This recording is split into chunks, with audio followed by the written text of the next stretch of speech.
అఖండ హైందవ సమూహానికి కూడా నమస్కారం. అఖండ హైందవ సమూహానికి నా నమస్కారం. తిరుమల తిరుపతి దేవస్థానంలో సాక్షాత్తు కలియుగ దైవమైన వెంకటేశ్వర స్వామి పట్ల ఎన్నో ఏళ్లగా ఎన్నో అన్యాయాలు అత్యాచారాలు జరుగుతూనే ఉన్నాయి. కానీ ఆ ఆఖరి నీటి బిందువు ఏదైతే ఆ కడవను నింపేస్తుందో ఆ పాపభూయిష్టమైన ఆఖరి బిందువు ఆయన ప్రసాదం అవ్వడం మన దౌర్భాగ్యం. ఈ ప్రసాదం ఎంతో మంది ఇండ్లకు చేరింది. వేలు లక్షల కోట్ల మంది భారతదేశం దాటి విశ్వమంతా కూడా చేరింది.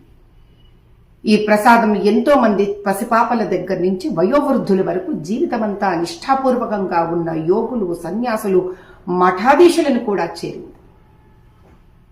కానీ ఇది చేసిన వాళ్ళు ఈరోజు వాళ్ళు ఏ మతానికైనా సంబంధించి ఉండవచ్చు.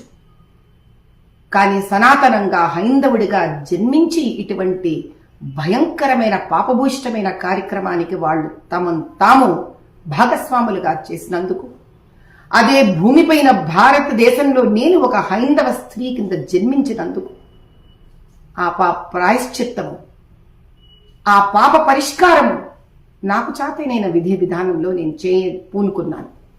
రేపు 26వ తారీఖు సెప్టెంబర్ 2024 వందే భారత్ ట్రైన్లో నేను, నాతో పాటి ఈ హైందవ ధర్మాన్ని సంరక్షించాలని కంకణధారులైన చాలా మంది హిందువులు మేమందరం కలిసి 6ంటికి సికింద్రాబాద్ రైల్వే స్టేషన్ నుంచి ప్రయాణమయ్యి అదే రోజు అంటే 26 సెప్టెంబర్ 2024కు తిరుపతిలో 2-2:30 మధ్యలో దిగి అక్కడి నుంచి శ్రీవారి మెట్లు ఎక్కుకుంటూ 7 కొండలను ఎక్కి ఆయన సన్నిధిలో చేరుతాం.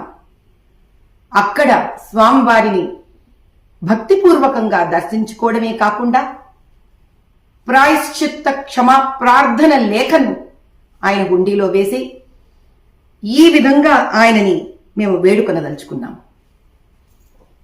ఆ లేఖలో ఏం రాసి ఉంది అనే దానికి ముందు మీకు లేఖను చూపిస్తున్నాము. ఇటువంటి లేఖ మేము అందరము తీసుకుని వెళ్లి హుండీలో వేయడం జరుగుతుంది. రాలేని పక్షంలో ఎవరెవరైతే హైందవులకు ఇటువంటి ఒక లేఖను వాళ్లకు నచ్చిన విధానంలో స్వామివారిని క్షమాపణ కోరుతూ ఆయనని జాగృతం అవ్వమని వేడుకోదలుచుకున్నారో వాళ్ళు సికింద్రాబాదులో రేపు వందే భారత్ రైల్ మేము ఎక్కే సమయంలో వచ్చి మాకు అక్కడ అందజేయచ్చు. ఇదే కాకుండా ఒంగోలు, గుంటూరు అనే 2 స్టేషన్స్ లో ఈ ట్రైన్ ఆగడం జరుగుతుంది. అక్కడికి కూడా హైందవులు మేము ఈ పత్రాలను మాకు తెచ్చి ఇస్తే మీ తరపున మేము మెట్లు ఎక్కి స్వామివారి హుండీలో వేసి మీ అందరి తరపున కూడా క్షమాప్రార్థన కోరుకుంటాం.